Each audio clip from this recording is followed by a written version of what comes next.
Welcome to Kaumudy Global. Russian forces fired missiles at several cities in Ukraine and landed troops on its coast on Thursday, officials and media said after President Vladimir Putin authorized what he called a special military operation in the east. Shortly after Putin spoke in a televised address on Russian state TV, explosions could be heard in the pre-dawn quiet of the Ukrainian capital of Kyiv. Gunfire rattled near the capital's main airport, news agencies said, and sirens were heard over the city. Putin has just launched a full-scale invasion of Ukraine. Peaceful Ukrainian cities are under strikes, Ukrainian Foreign Minister Dmytro Kuleba said on Twitter. This is a war of aggression. Ukraine will defend itself and we will win. The world can and must stop Putin.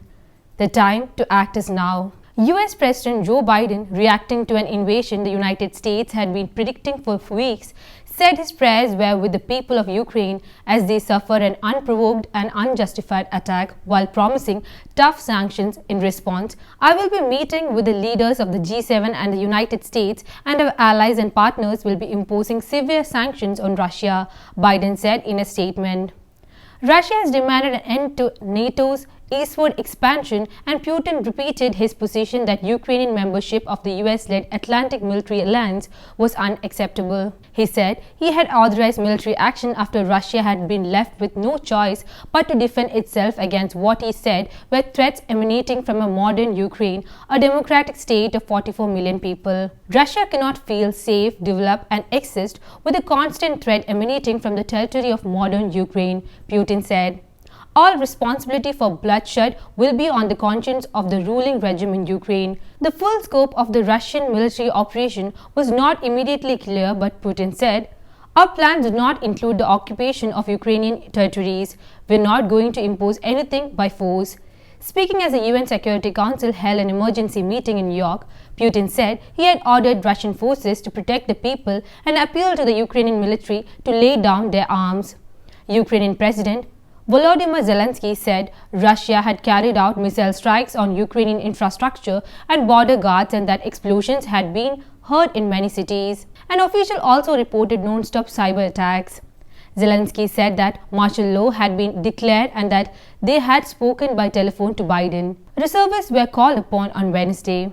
3 hours after Putin gave his order, Russia's defense ministry said it had taken out military infrastructure at Ukrainian air bases and degraded its air defenses. Earlier, Ukrainian media reported that military command centers in Kyiv and the city of Kharkiv in the northeast had been struck by a missile while Russian troops had landed in the southern port cities of Odessa and Mariupol. Russian-backed separatists said they had launched an offensive on the Ukrainian-controlled town of Shashtia in the east. Russia's news agencies said explosions also rocked the breakaway eastern Ukrainian city of Donetsk.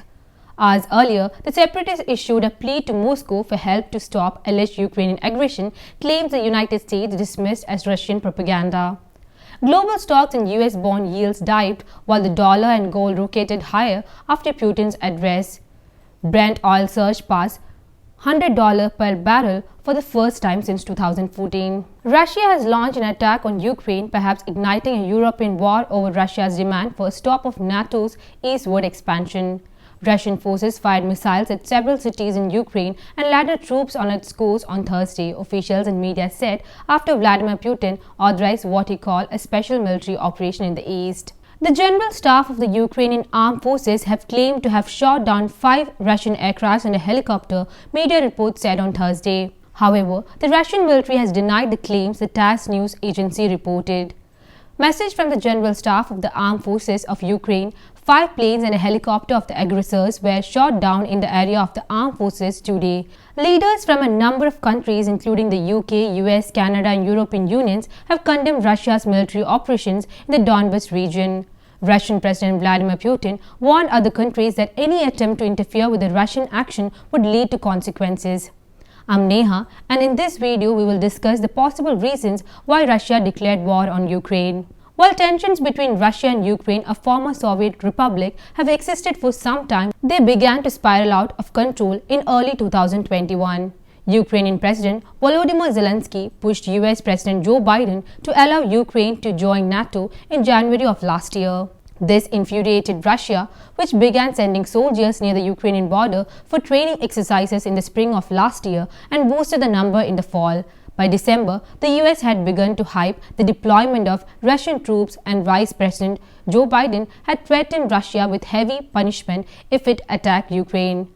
Russia has demanded a legally enforceable promise from the West that NATO will not conduct military operations in Eastern Europe or Ukraine. Ukraine, according to Vladimir Putin, is a puppet of the West and was never a real state in the first place. This isn't the first time the tension between Russia and Ukraine have erupted. Russia invaded Ukraine in 2014 when pro-Putin separatists captured major swaths of eastern Ukraine and has been fighting Ukraine's army since then. Russia had annexed Crimea at that time. Ukraine has extensive social and cultural ties with Russia, and Russian is widely spoken there, but those ties have deteriorated since Russia invaded Ukraine in 2014. When Ukraine's pro-Russian president was overthrown in early 2014, Russia launched an offensive. More than 14,000 people have died as a result of the battle in the east.